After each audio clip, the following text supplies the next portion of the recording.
नाही तर मग पुन्हा बाकीचे इतर जिल्ह्यातले मग आले ना जागा तर द्या ना, ते आम्हाला द्यायला काय हरकत आहे.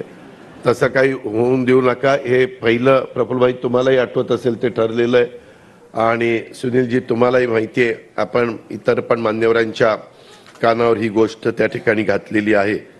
त्या प्रकारे तिथं कार्यकर्त्याला मदत केली जाईल आणि सातारा तसा आपल्या पक्षाचा एक बालेकिल्ला म्हणून ओळखला जातो, म्हणून त्याचा उल्लेख मी आवर्जून आपल्या सगळ्यांच्या समोर केला. वेगवेगळ्या प्रकारचे प्रश्न आहेत. भुजबळ साहेबांनी त्याचा उल्लेख केला की आपण साधारण 54 निवडून आलेलो होतो.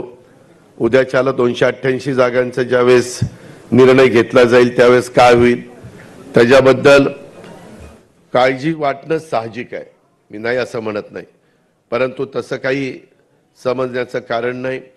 त्याच्यामध्ये व्यवस्थितपणे पक्षाच्या कार्यकर्त्यांचा, पक्षामध्ये काम करणाऱ्या सगळ्या माझ्या जीवाभावाच्या सहकाऱ्यांचा मान सन्मान ठेवला जाईल. त्या जिल्ह्यामध्ये साधारण काही ना काही राष्ट्रवादी काँग्रेस पक्षाला जागा मिळेलच अशा प्रकारची आखणी करूनच आणि थोडंसं सुरुवातीपासूनच ह्याच्यामध्ये लक्ष घालून, कारण नंतर काही वेळेस इतका शेवट आता नाशिकच्याच जागेच्या संदर्भात तुम्हाला आठवत असेल, तिथं खाली बहुतेक आमदार आपल्या विचाराचे होते, म्हणजे भाजपाने आपल्या विचाराचे, आणि तिथली जागा तिथं देत असताना थोडा विलंब लागला आणि त्याच्याबद्दल अनेकदा माणिकरावांनी असेल, सरोजने असेल, बाकीच्या आमच्या हिरामणने असेल किंवा इतर माझ्या सहकाऱ्यांनी पण तिथल्या बोलून दाखवलं की ह्याच्याबद्दल असं करून चालणार नाही.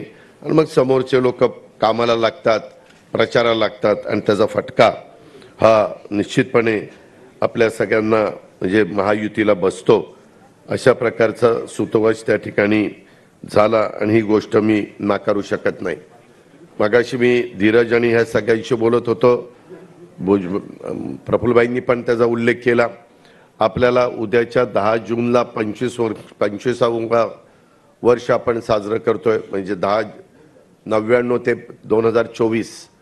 तर त्यामध्ये 25 वर्ष पूर्ण होत आहेत आपल्याला आणि 26वा वर्धापन दिन, पहिला वर्धापन दिन जर 10 जून 1999चा आपण धरला तर, आणि त्याच्यातून पुन्हा राष्ट्रीय पक्ष म्हणून आपल्याला मान्यता मिळवायची आणि तशा प्रकारचा प्रयत्न हा सगळ्यांचा चाललेला आहे. आजच्या ह्या पक्षप्रवेशाच्या मुळे धीरज आणि बाकीच्या सगळ्या प्रदेशाध्यक्षांनी, युवकच्या आणि इव्हन फादरच्या पण अध्यक्षांनी ज्यांनी प्रवेश केला, पक्षाची ताकद वाढवण्याच्या करता निश्चितपणे मदत झाल्याशिवाय राहणार नाही. त्यांचं सर्वांचं आपण स्वागत केलेलंच आहे. आणि पुढचं अधिवेशन कुठं घ्यायचं, ज्याचा उल्लेख सुनील तटकरे यांनी केला, मग ते षण्मुखानंदला घ्यायचं का तालकटोराला दिल्लीमध्ये घ्यायचं, ते आम्ही त्या ठिकाणी ठरवू. 10